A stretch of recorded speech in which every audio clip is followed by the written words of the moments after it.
You know what's one of the most frustrating things? When your car starts acting up. That weird shudder, that slip when you accelerate, that strange noise, it can feel like a complete mystery. Well, today, we're going to put on our detective hats and solve one of the most common automotive puzzles out there. So, does this sound familiar? You're just driving along and all of a sudden it feels like you're going over rumble strips, but there are no rumble strips. Or maybe the engine is revving way up, but the car's not really going any faster. Yeah, those symptoms are super confusing, and they all point to the heart of your car's drivetrain. The big question is, what's the actual culprit? For this little diagnostic mystery, we've got two prime suspects that honestly get confused for each other all the time: the torque converter and the transmission itself. And I promise, by the time we're done here, you'll have a much better idea of how to tell the difference. Okay, so to solve this case, we first need to understand our suspects. I mean, they work together as a team, right? But they have totally different jobs. So, let's get properly introduced. First up is the torque converter. The easiest way to think of this thing is as a fluid middleman. Imagine two fans facing each other, sealed up inside this donut-shaped container full of fluid. One fan is hooked to the engine, the other is hooked to the transmission. When the engine's fan spins, it pushes fluid, and that fluid makes the other fan spin. That's it. It transfers power without any metal-on-metal contact, which is exactly how your engine can keep running even when your car is stopped in drive. And then we have our second suspect, the automatic transmission. You know, the gearbox. Now, this thing is incredibly complex, but you can really just think of it like the gears on a bicycle. As you go faster, it shifts up through different gears to keep the engine running in its sweet spot, its most efficient power range. All right, the investigation begins.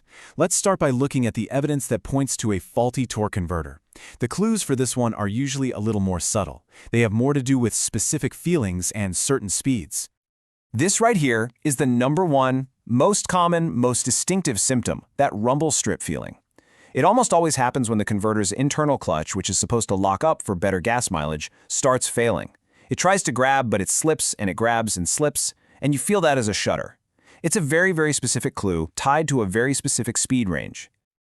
But hold on, that's not all. A bad converter can also make your engine stall when you come to a stoplight, if that internal clutch gets stuck on. You might also hear this whining or whirring noise that goes up and down with the engine speed, even if you're just sitting still. And get this, a failing converter creates a ton of heat, which can cook your transmission fluid fast, giving it this really nasty burnt smell. Okay, let's pivot to our second suspect. Now, the clues that point to a bad transmission, well, they're usually a lot less subtle. In fact, they're pretty severe and mechanical. When the gearbox itself is starting to fail, the symptoms get dramatic. Yeah, we are not talking about a gentle little shudder here. We're talking about the engine screaming its head off while the car just barely crawls forward. You might feel these really harsh, banging shifts, or maybe it just refuses to shift into third gear at all. And the noises? They're a dead giveaway. We're talking loud, mechanical grinding or clunking sounds that pretty much scream internal parts are breaking. Worst case, the car just won't move at all. Okay, we've gathered all the evidence from both suspects. Now it's time to put it all together. Let's put these clues side by side so the differences become crystal clear. One of the most critical pieces of physical evidence is the transmission fluid itself. Look, a bad torque converter will definitely overheat and cook the fluid, making it dark and smelly. But a failing transmission, with its gears grinding and clutches wearing out, will actually shed little pieces of itself into the fluid. If you check that dipstick and see glittery, shiny metal shavings in the fluid, that's it. That's the smoking gun for internal transmission damage. Case closed. And this table here really just sums it all up perfectly.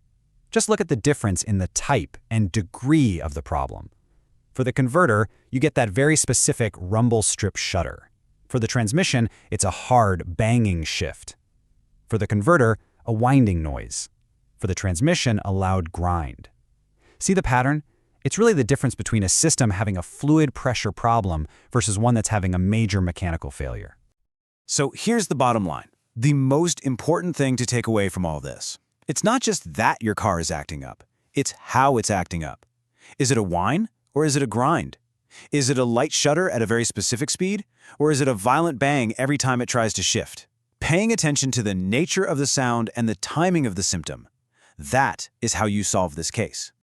So now you've got the knowledge. You can go to your mechanic and instead of just saying, my car's making a weird noise, you can say, hey, I'm feeling a shudder right around 40 miles an hour, kind of like a rumble strip, or I'm hearing a serious grinding noise when it tries to shift from first to second.